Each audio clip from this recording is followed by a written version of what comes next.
Now, 4,500 per square feet in a Bombay, in a Delhi, or in a Bangalore, for that matter, you can imagine where you'll get that house. Our target segment, we are talking metros, we're talking high rise, we're talking congested cities and stuff like that. Going by government definition of Pradhan Mantri Awas Yojana urban covers 4,400 urban local bodies. Bulk of the beneficiary-led construction housing happened only in smaller towns and cities, which is also the reason why metro people are not seeing PMAY in action. This 25,000 is still achievable in a Bangalore, Bombay, Delhi. But Possible, again, I'm yes. saying like how difficult it is to achieve 25,000 in the thousandth town if they are not part of formal employment. I'm talking only about 1,000. I'm not even talking about 4,400. Like, who is to decide what is the better quality house? The people who are in the space of providing it, or the people who are actually going to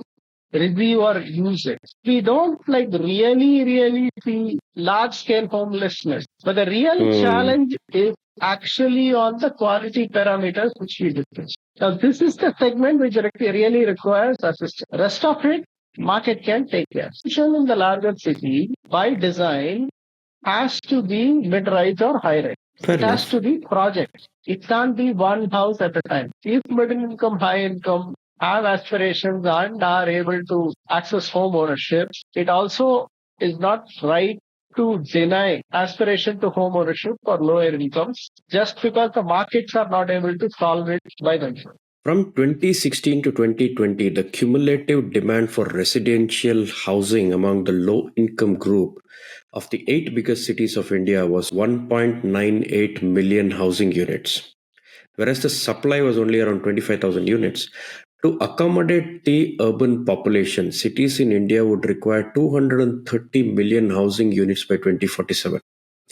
This projected data was shared as a part of the Vision 2047 report unveiled by the National Real Estate Development Council, NAREDCO, and Knight Frank. How do we address this challenge? Hello, I am Sathya Sankaran and you're watching the OoruLabs podcast. Today we speak with Manikandan KP, a low-income housing practitioner with 25 years of experience. The first half of it was in retail housing finance and the second half in development consulting for international organizations like the World Bank, International Finance Corporation, and the Asian Development Bank. He is a housing finance and affordable housing specialist in the schemes which manage the Pradhan Mantri Awas Yojana. Let's hear what he has to say.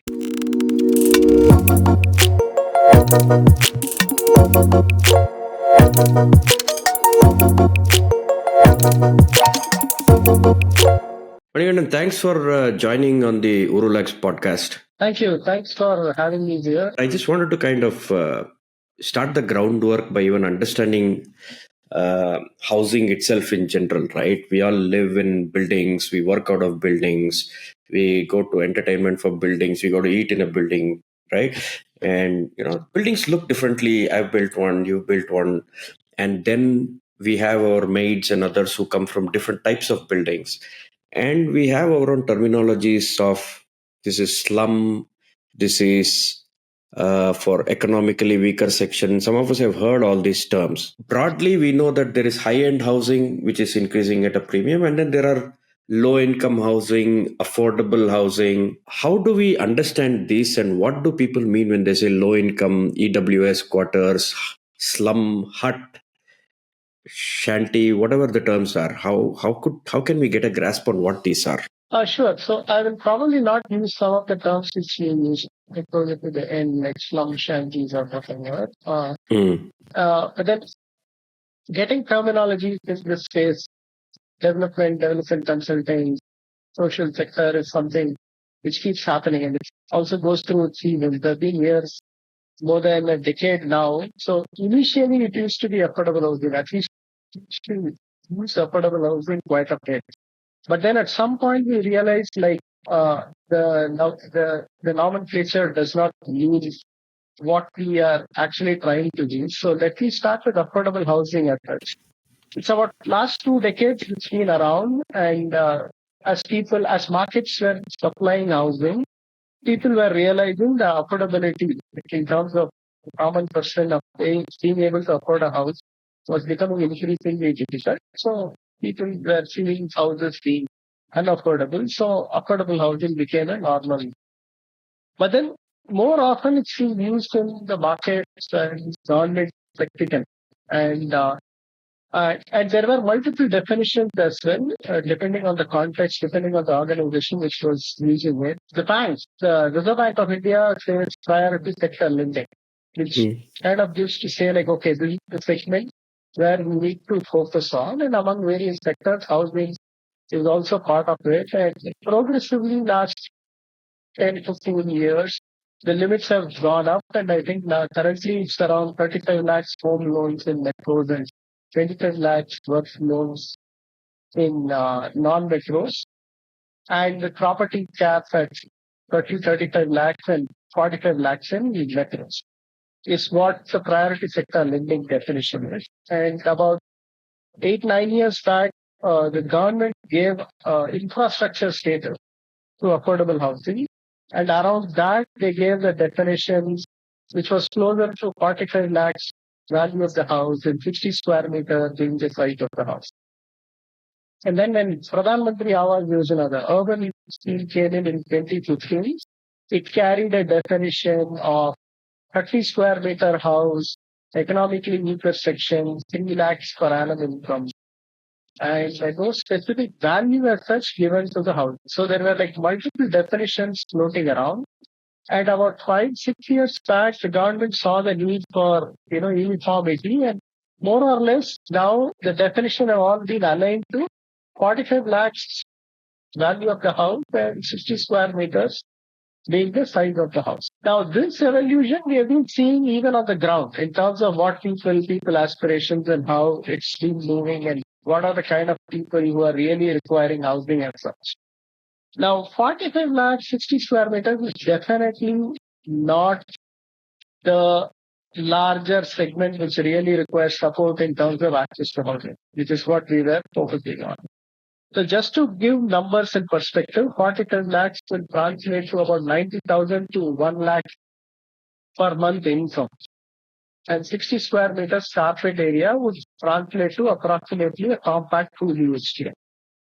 So 2 BHK, 90,000, 1 lakh income is the upper limit. So of course, everything up below this is affordable housing is a fair way to describe it from the government point of view. But then in terms of implementation, what really happens is if there is crowding around that, if I claim to say like I'm going to work in affordable housing and I get an 800 square feet super built up 600 square feet carpet house, compact 2 BHK built and sold at 45 lakhs, which is about 5,000 rupees per square feet, targeted at income, families earning 1 lakh per month, then I'm definitely not in the lowest segments, right? Like, so that's also the realization where we stop using the terminology affordable housing because it's still attributed to that segment which is high up there, which is definitely not the segment which we target. So this is on the affordable housing side, but still the real estate sector, the real estate organizations like the Pradai Meritco would prefer to use it that way. In fact, they are working towards increasing this 45 lakhs to 75 lakhs or even a crore and trying to see if they can increase the 60 square meter to 90 square meters. Now, that is fair if you see it from their point of view. Like imagine someone earning 1 lakh per month, the city of Bangalore or Bombay or Delhi, and if they want to get a reasonably good 2 BHK, which is about 1,000 square feet, you're talking about 4,500 rupees per square feet, right? Like that is what, then it will be below 45 lakh. Now, 4,500 per square feet in a Bombay, in a Delhi, or in a Bangalore, for that matter, you can imagine where you'll get that house. Yeah. It's definitely not within the core city. So, for a social media consuming person earning like 1 lakh per month and being in these large metros, it would still be inaccessible. So, a 45 lakh definition does not feel like a bad definition. In fact, they would want even more because for them, a reasonably good house is not available even at 45 lakhs in the cities of Delhi, Bombay, and Bangalore. So that is how the narrative gets built, because the policy makers, the people working in the government, the people who influence social media narratives, for them 45 is still not a reasonably good number, even a higher number is fine. But then let us look at an alternate narrative, which is why the need for an alternate terminology, which is why we use extensively low income housing. Okay. Right? Like why it's basically a counter narrative more created to avoid using affordable housing, or try to use a narrative to say that this is not a 45 lakh house. This is not a 2 BHK. This is not 1 lakh per month income earning household. This is something else. And hence this narrative on low income housing. Now, when it comes to low income housing, since we have used income, let's go with income. Okay. So Pradhan Mantri Awas Yojana 2015 came up with this definition, economically weaker sections, 3 lakhs per annum or 25,000 per month household income, which seems to be a reasonable number. Okay. Not as high as 1 lakh per month, it's like as 25,000 per month. But then still to give the context, the just prior report, the Task Group 2012 report of Ministry of Housing and Urban Poverty Alleviation was talking about 5,000 per month, 10,000 per month income, EWS LIG, and then slowly it was looking at 1 lakh per annum and 2 lakhs per annum, as EWS LIG definition. But 2015 PMAY out of the blue came out with 3 lakhs and 6 lakhs for EWS and LIG, which those days for us was quite surprising. Like it was a huge shift. 3 lakhs, 6 lakhs, we thought was high. It is 25,000, 50,000 was high. But then let us park it there. Like let us for the moment accept 3 lakhs and 6 lakhs, 2015 numbers. Okay. It's another story that 2024 we have the second version of PMAY. But the numbers have not changed. The 3 lakhs, 6 lakhs have not changed. So while in 2015 we thought 3 lakhs and 6 lakhs were high. 2024, 3 lakhs and 6 lakhs seems to be low. EWS LIG. But then it remains the same as far as definition is concerned. So let us respect that and take it as that. So let us keep it at that. Just that when we say low income housing, especially in the context of people who really need support in terms of access to housing, we try to look at two other dimensions as well. The second dimension is this whole notion on urban. When we say urban, again, our target segment, we are talking metros, we are talking high-rise, we are talking congested cities and stuff like that. But again, going by government definition of Pradhan Mantri Awas Yojana urban, covers 4,400 urban local bodies, approximately 4,400. Just to put it in perspective, Delhi and Bombay are 1 and 2, and the metros top 10. The capital cities of states top 35. The smart cities 100, 112, like whatever number we are using. Amrit cities 500. Now they have increased it more as well. District headquarters 700. It's still only 700, but PMAY urban covers close to 4,400. And then add 3,000 odd census towns, and then 6 lakhs plus villages. Now, that could be the spectrum. So when we are talking about geographical administrative structures, this whole metro, so that's like top 10%, is one end of the spectrum which requires one kind of solution. Then there are other categories, and progressively we keep going. Like we go into a segment, which I will also establish or try to share data to kind of say how it substantiates these claims. So there's going to be a kind of a spectrum of solutions that's required. Correct. What is required in metros and the challenges are totally different from other end of the urban issues. Correct. In terms of categories of towns. There are lots of questions, but let's continue because there is the definition is Yes. 4,000 one size fits all isn't even working. That's one side of it. And I'll come back to the income definition itself later on. But let's Yeah. continue. What it also does is that, so at 25,000 per month income in Okay. Bombay and 25,000 per month income in the thousands town Yeah, that's what I meant. are vastly different, 100%. right? Like, so that is what we need to get a sense of. So first we said numerical numbers. Go And ahead. just to interrupt you there is 25,000 itself, if you look at the salaries that are being given today, it's reasonable. Like you said, we can accept that. But think about the people we pay. It ranges from 10, 15, and there is gig, there is disorg who don't even have that regularity to even calculate. I mean, there are those complications. I don't know if you want to go into that. Yeah, but exactly. I it will seems okay. touch upon that, but then that's what I'm saying. This 25,000 is still achievable in a Bangalore, Bombay, Delhi. But Possible, again, I'm yes. saying like how difficult it is to achieve 25,000 in the thousandth town if they are not part of formal employment. But I'm talking only about 1,000. I'm not even talking about 4,400. So you can imagine, right? Like, so the income number also is not like, is a moving number. So Got it. we have to have that.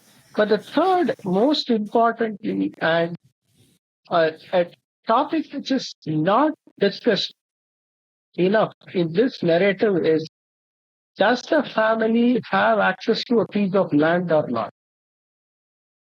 But why That's is that the a question? third dimension, which I will tell. And I will explain with using the earlier two discussions that we had. Imagine I am a person living in Bombay.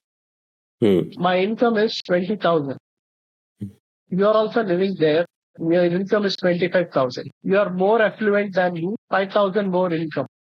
But if I have a piece of land which I have inherited, then all I need is 10 lakhs to get a house built. But then you are earning more and you don't have a piece of land. You can imagine how much you need to shell out to get a 300 square feet land. Even at 10,000 rupees per square feet, 300 square feet, 1 BHK will cost you 30 lakhs, which is not affordable. Forget 25,000, someone earning 75,000 without land is housing poorer compared to 20,000 earning with land. Because I can still get a house done with 10 lakhs. So this is where I think we miss the key element of how housing happens. And which is why you see that the challenge of housing in a metro city is much larger than compared to a smaller town.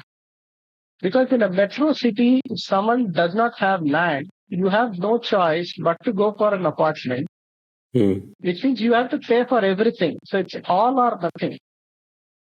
Whereas in a smaller town, if you have a piece of land, you can start off with a 2-room house and progressively enhance and build and grow the house over a period of time, which is not an option when you are in a metro situation without a piece of land. I want to come back to this whole land versus no land and why is that important. If we go back to this low income housing and the categorization, now I kind of understand why low income housing and how it is an alternative to the affordable housing narrative that is being built. What is the reason for us to be provisioning housing at all, right? We know that people come here for labor.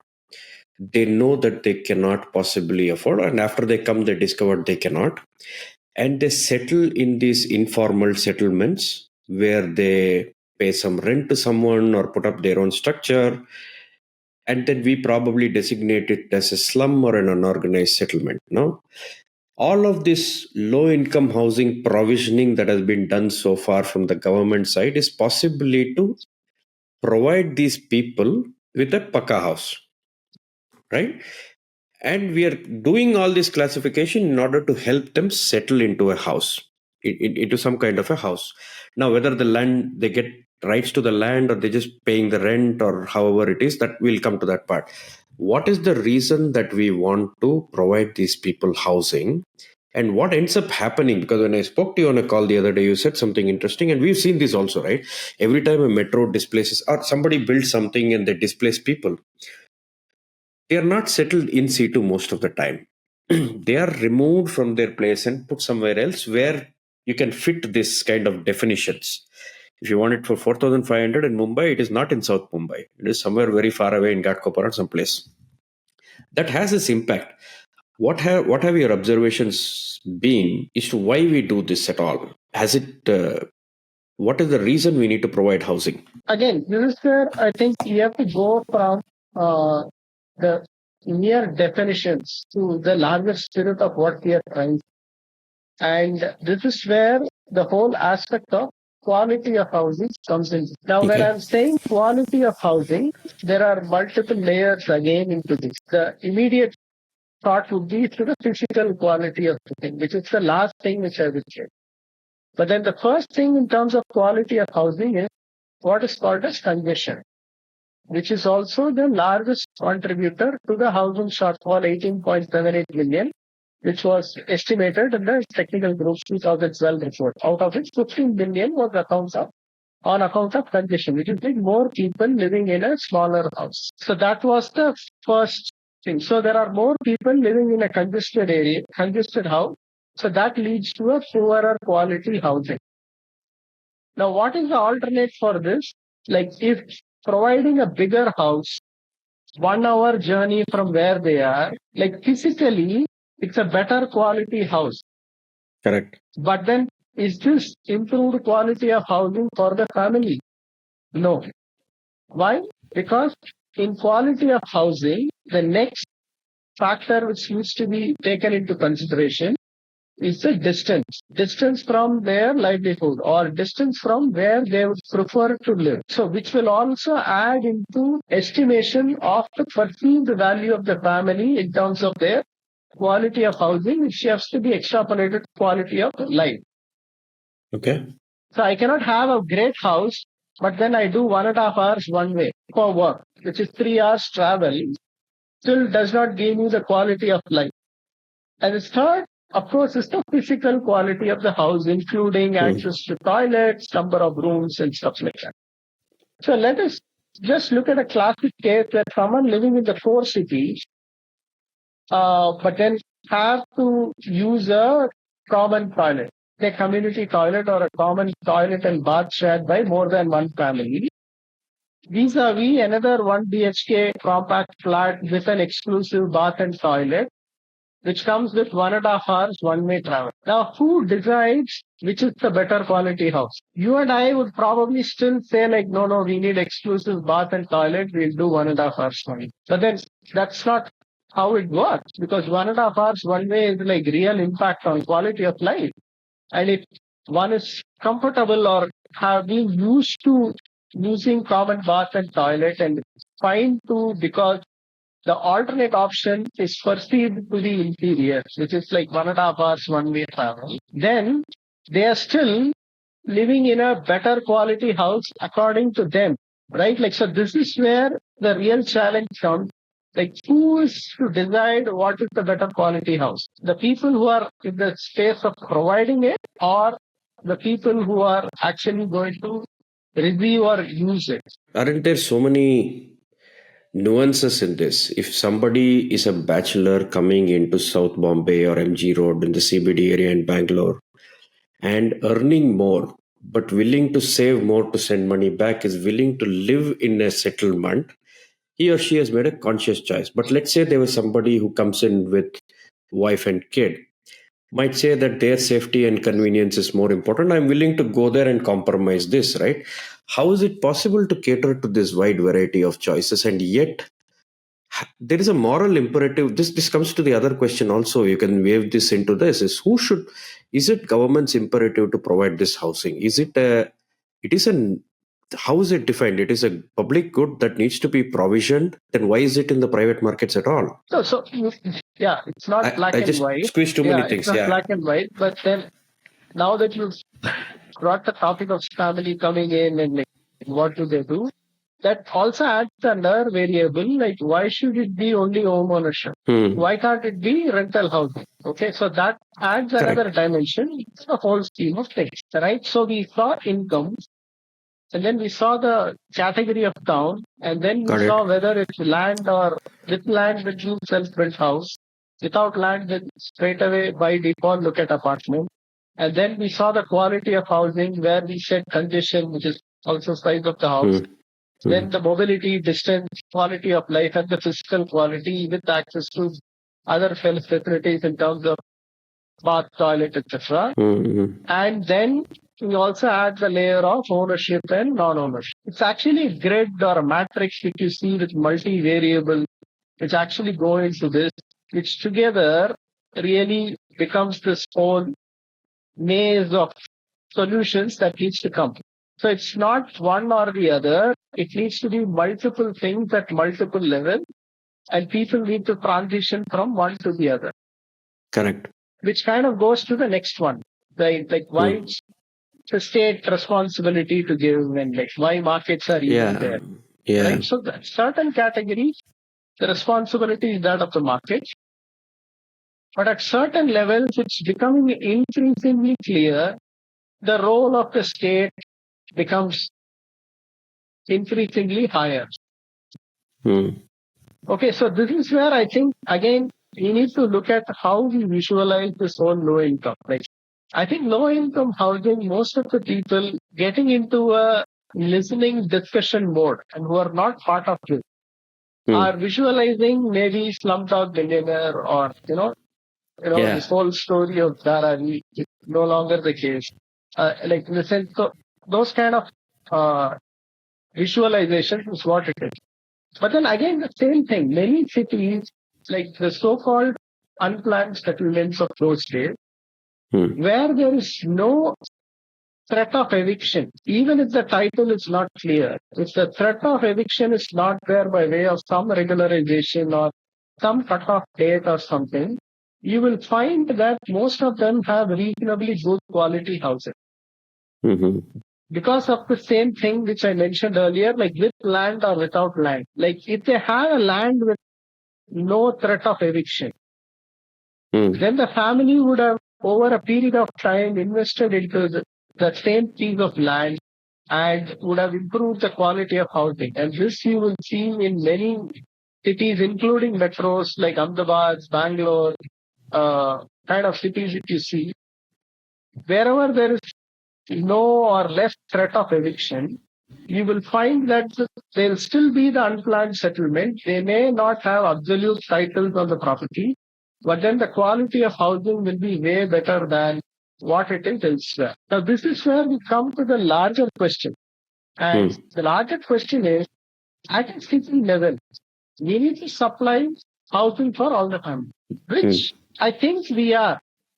Because we don't really see large scale homelessness. But the real challenge is actually on the quality parameters which we discussed. I agree with you. We don't see large scale homelessness. There is some shelter people have found. I still see people sleeping on the sidewalks in many different cities. It may not be as large as it was. I don't see that much in the south, at least. I see a little bit more here and there in the northern side.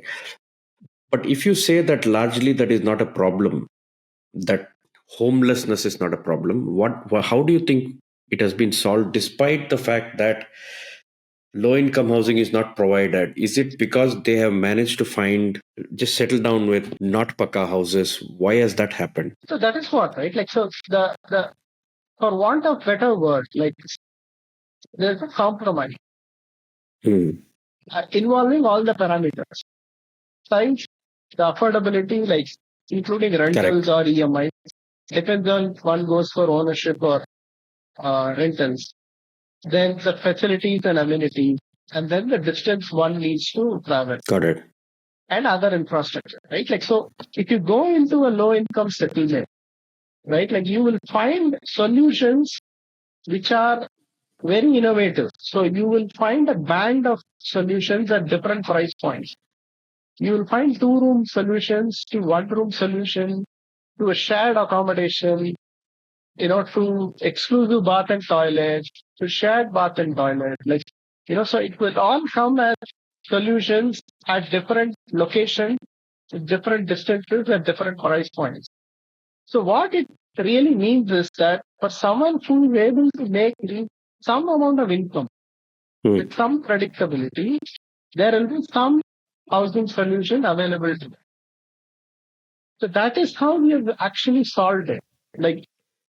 In which case, does it then come back to that question of why are we trying to solve a solved problem by doing this quality of housing?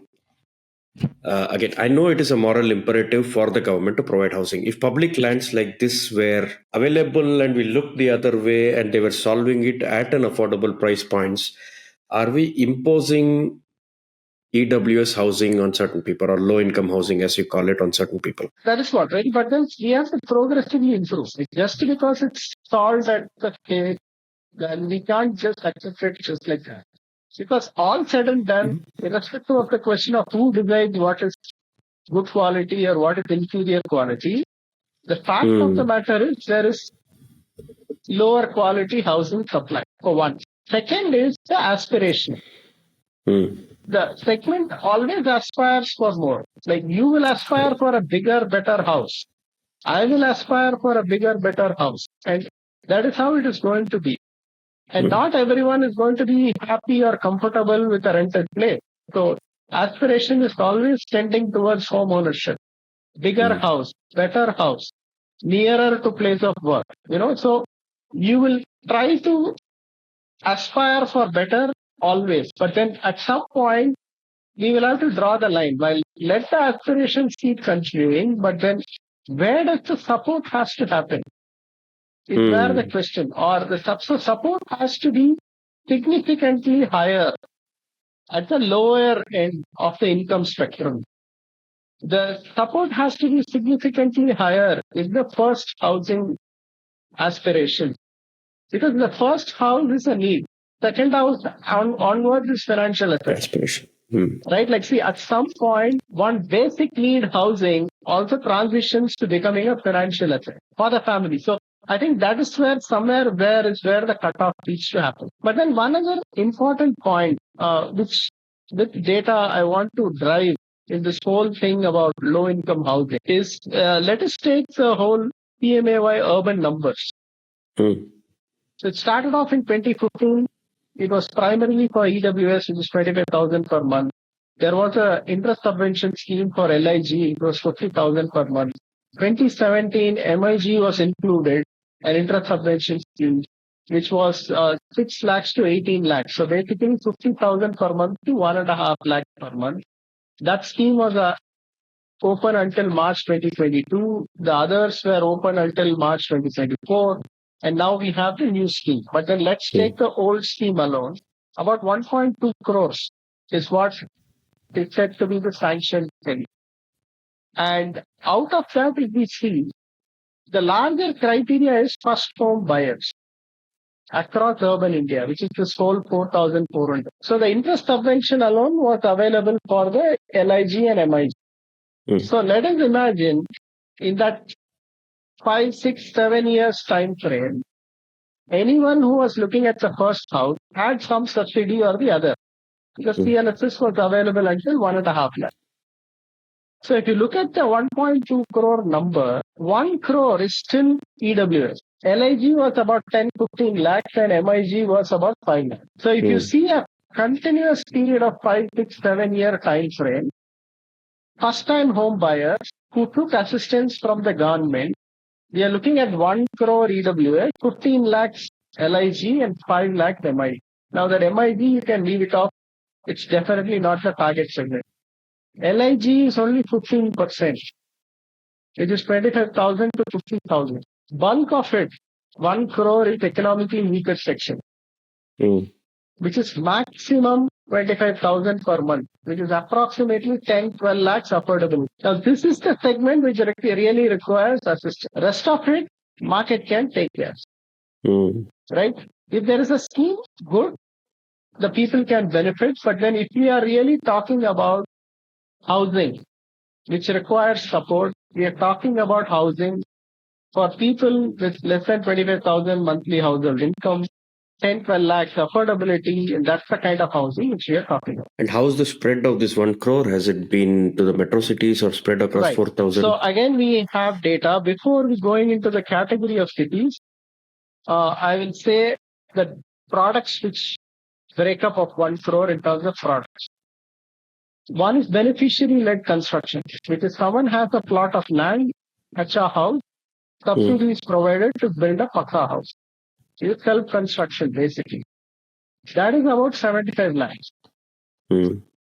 So about 75 lakhs of this 1 crore went to people who had access to a piece of land and got housing done. Then about 15 lakhs are basically people who were provided subsidized housing under what is called as affordable housing in partnership, which is greenfield new housing, usually built in the peripherals of the city.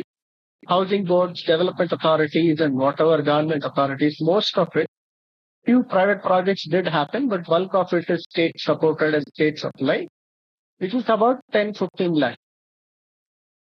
And then about 5 lakhs to 10 lakhs, I don't have the exact breakup of the number, but in that vicinity is interest subvention scheme. Basically, again, EWS people who availed housing loans and got the subsidy. So what I would imagine is the interest subvention would have still gone to the affluent of the EWS, which is usually 15,000 to 25,000 per month. So they got access to loans, they would have got subsidy. So the balance is basically beneficiary-led construction, with the people who had a piece of land and got a house built or new housing supplied by state authority. Now, the interesting thing, you said like where the housing really happened. Bulk of the beneficiary-led construction housing happened only in smaller towns and cities. So maybe 501 onwards, 1,000 onwards. So what has really happened is the success of PMAY, urban first version, is on BLC. BLC worked on smaller towns and cities, which is also the reason why metro people are not seeing PMAY in action. Like you will not believe like 1 crore housing happened. Yeah, that's why I asked, where is it? Yeah, so it has happened. It has happened in smaller towns and cities. But was that where it was required? So that is the thing. So it has happened and it is required and they were eligible. They were less than 25,000 earning families in not so pakka houses. They got the support, got a pakka house. So do they distinguish only on the income or do they also see it was not a pakka house? Both. So there is both. So there was not a pakka house and they were able to get it. But now again, it comes back to this question of you saying that it cannot be 4,000. There has to be gradations in this. And we also said there is a need because the disparity is more in larger urban cities, and yet the salary is still the same. I mean, it's still these kind of incomes you see in these urban areas because of the surplus of labor and the demand and supply. There is suppression of income, and you actually see these things. There seems to be a more dire situation. Don't you think, in your experience, we should be seeing more of these houses in the larger cities? So what are the challenges there, though? Yeah. So that is why I highlighted the point with the land or without land. Yeah. Right? Okay. So let's go there. Someone has a piece of land, even if I'm living in Bangalore, and if I'm poor, if I have 20,000 income, I can solve my housing problem. But that's unlikely, no? It is unlikely, right? Like, so that is what. So a solution in the larger city, by design, has to be mid-rise or high-rise. It has to be project. It can't be one house at a time. It can't be built one house at a time. And that is where there is scope for improvement. Like there is scope for more work. Or at least that is what the focus has to be going forward. Where how do we kind of bring in this whole mid-rise, high-rise into cities in such a way that the people in lower income can access those and benefit by having access to reasonably good quality housing. And I'm consciously not using home ownership there because maybe the solution comes from somewhere creating an alternate mechanism which need not necessarily be home ownership. But having said that, the counterpoint to that also I will only give, like if middle income, high income have aspirations and are able to access home ownership, it also is not right to deny aspiration to home ownership for lower incomes just because the markets are not able to solve it by themselves. But that's also the other thing, right? There is land ownership, there is home ownership, and there's just renting. The last time we spoke, you said land is something they should own, or we should try to enable them to own, or some such thing. I wanted a clarification on that. They don't get access. There is no in some places you get a portion of the land also when you own the home. In some places you just get the home and not necessarily the land. I don't know the regulations around that. Maybe you can clarify. And then there is access to rent, which gives them what you said, the dignity of living in a nice place and having that safe and comfortable access, but don't get ownership.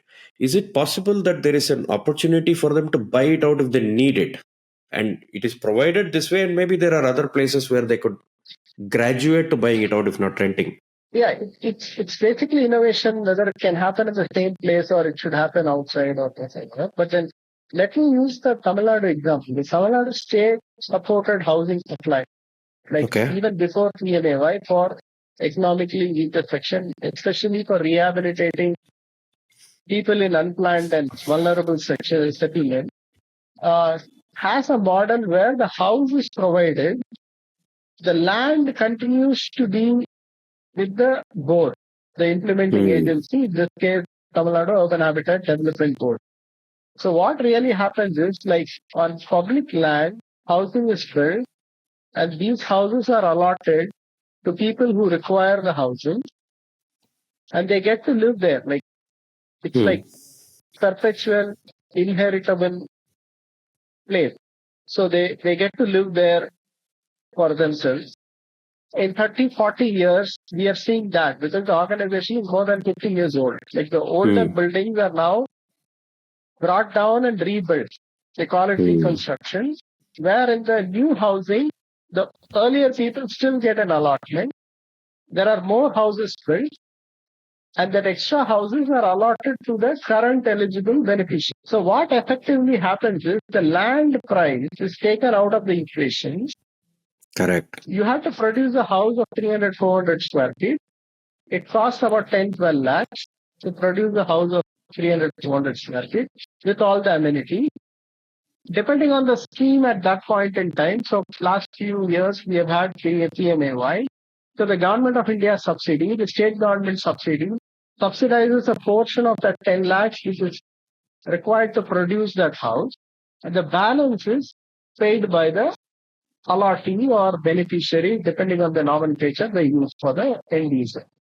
So you can continue to supply the housing and continue to make it available in the market, and can again come back as housing supply in future for the eligible beneficiary of that point in time. But again, while this is a fantastic model in terms of like continuing to have land bank within the city core areas, state owned, state supported, and state controlled, so that you can, one good thing is you have inherently brought in the lower income of the future as a stakeholder in this.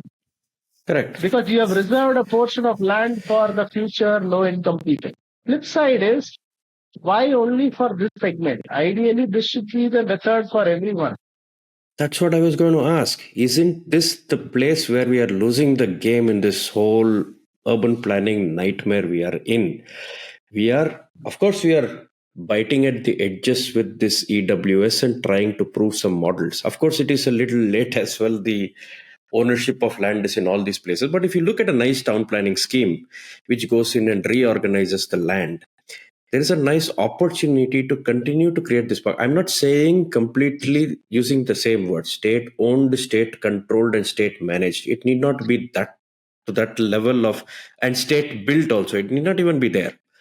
If you took the beautiful example of owning the land and not necessarily using the appreciation of that land as a hedge, and instead focused on allowing the land to be used by developers and coming back, isn't there some kind of a future you see in this with lots of variations? The jury is still not out there, so we'll have to wait and see. For example, Noida is 99 years lease. What happens after 99 years, we do not know. Why 99 years? Why can't it be lease for life, which is typically 40, 50 years, because someone will access housing when they are already 20, 25 years old. And then their life is another 40, 50 years. So as long as the state is able to support housing during their lifetime, it's only 40, 50 years lease.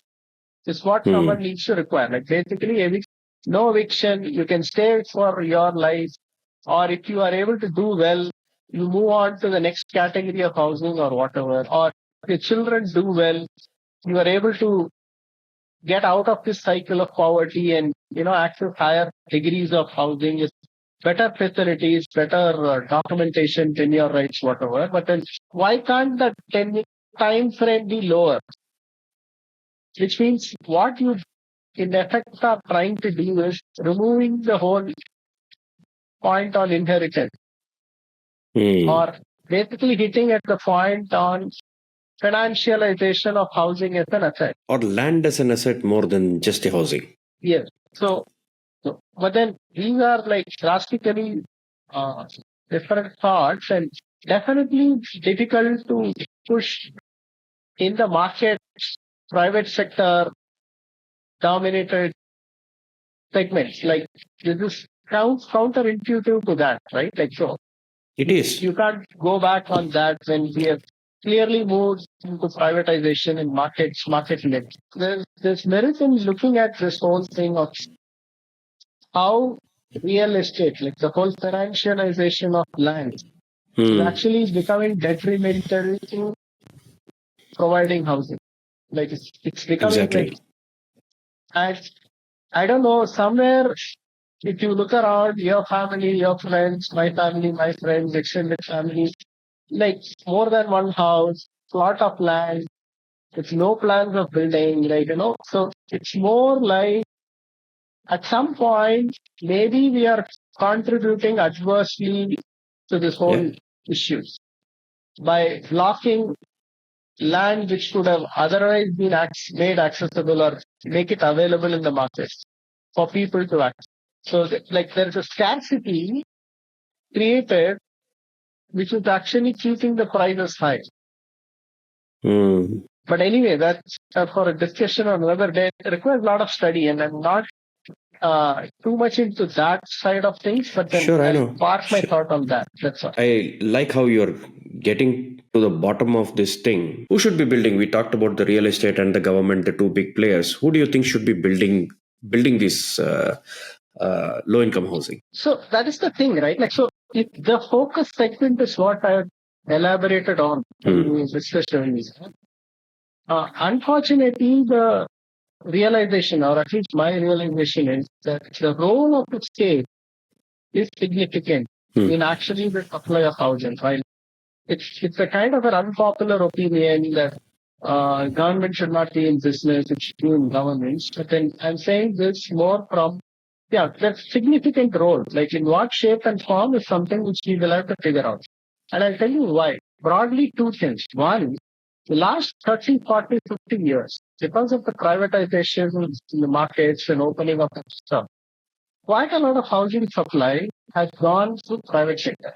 And private sector, by default, is profit maximization, which is why you see this whole MIG, HIG housing continuing to happen. Otherwise, before that, with whatever limited, at least in major cities, state housing boards and development authorities were the largest suppliers of housing. They would always supply HIG, MIG, LIG.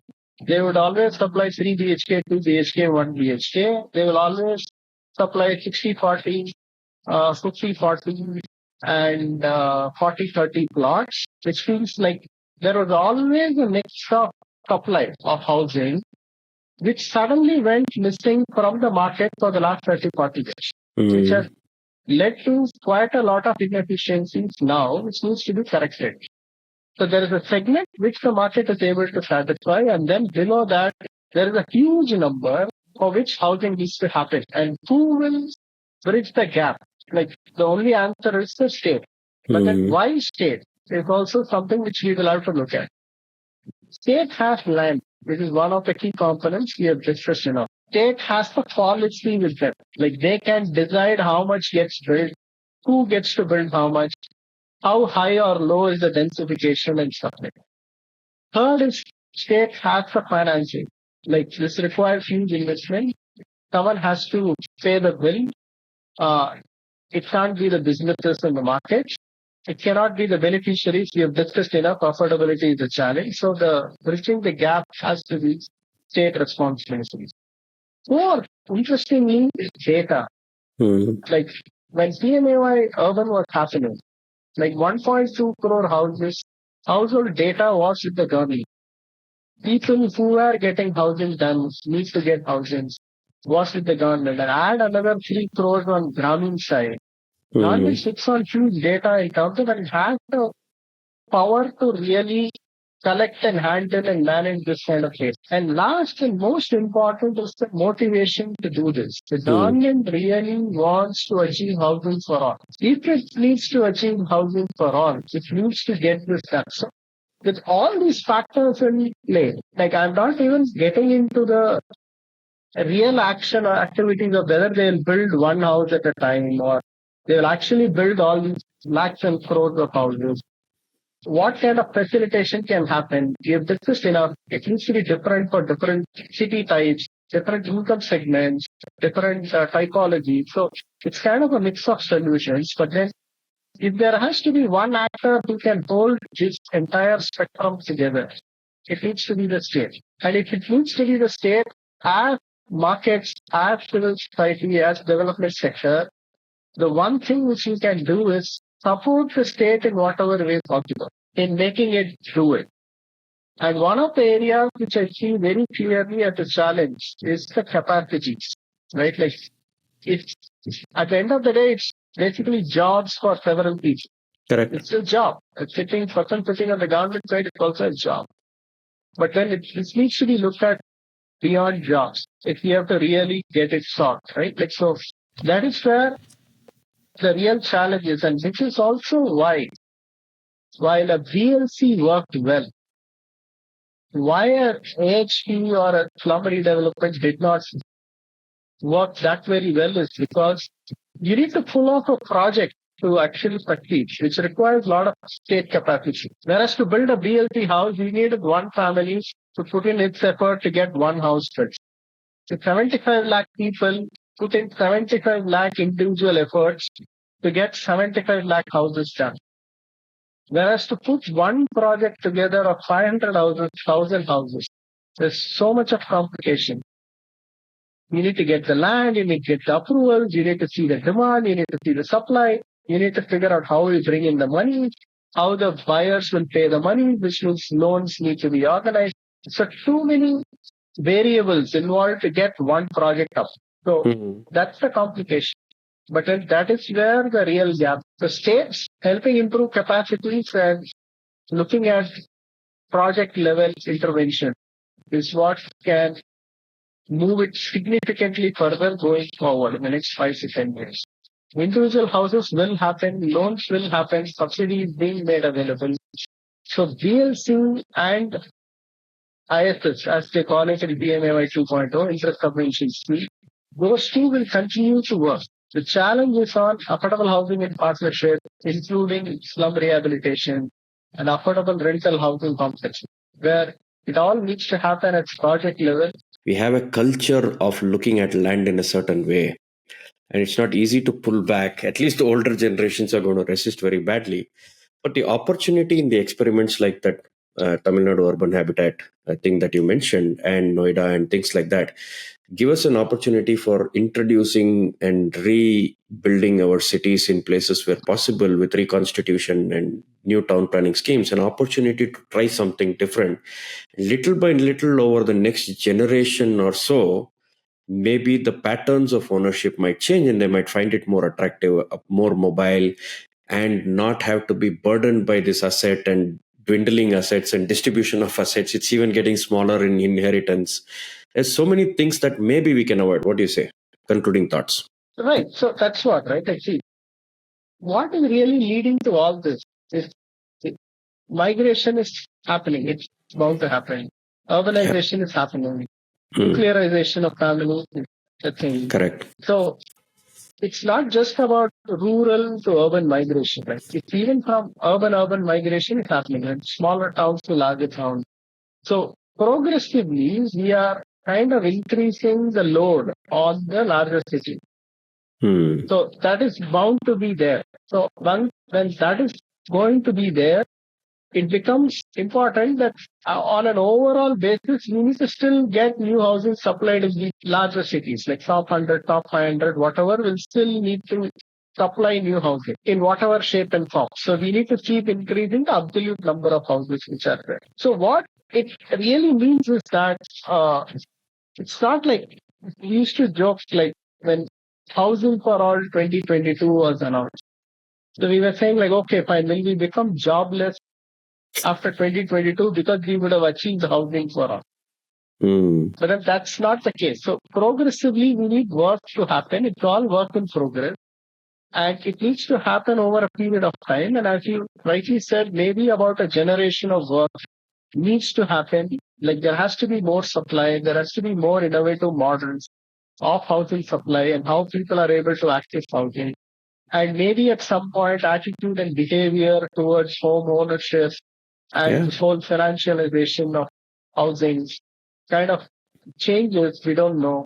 There are financial instruments coming up in this whole real estate as a segment. So you don't really have to block physical assets as assets. Like you don't have to have a plot of land to block or participate in the real estate market. You can have financial instruments or contribute to financial instruments which will then put it into the same commodity, which is land and housing, which means we don't have to then deal with like going far off places, middle of nowhere, those kind of things. But then it's still early days, but then we will have to see how this pans out. But then low income housing is not going to go off anywhere. People are going to come in. And in this one thing, again, which I find it funny is that like people will say, okay, no, cities are becoming crowded. So we'll try and provide city-like facilities in your place. I was going to ask that. Is it time to give up on these large cities and say they are going to go to seed anyway? Why don't we look at the last 5,000 and build there and not prevent them from getting here? What is not said and what I hear is that okay, so we made the move earlier, which is like our parents, grandparents, great-grandparents took that one-way train ticket and came to this city. Now we are stressed. It's getting crowded here. So please don't come, which is not fair. If people have to participate, the way we need to look at it is, okay, fine. Now that you have done 2 generations, 3 generations of this urban life, why don't you go back to wherever you came from and vacate your place so that someone can come and enjoy the 2 or 3 generations? Now, is that practical? I don't know. But then, just a wild thought. Yeah. So the financialization also, the REITs are trying to do something. I don't know how successful they have been. The REIT I invested in isn't moving anywhere. It's just stuck there. And land is still continuing to hold sway, and we are only feeding into that frenzy. But thanks, Manikandan, for coming over and sharing your thoughts, helping demystify this whole housing thing. I learned a lot because there's just so many questions I had, and you were able to answer. There's still a lot more we can talk about. Maybe we'll schedule one more around this and see where we can unpack some more little things for the people, because most people like me are not very familiar with a lot of these things. We just see and try to understand and make sense of it, and usually we do it with so little information that we make all these mistakes of assuming so many things. But it was very useful that you came and clarified all these things. Thanks for coming on the show. Thanks for having me.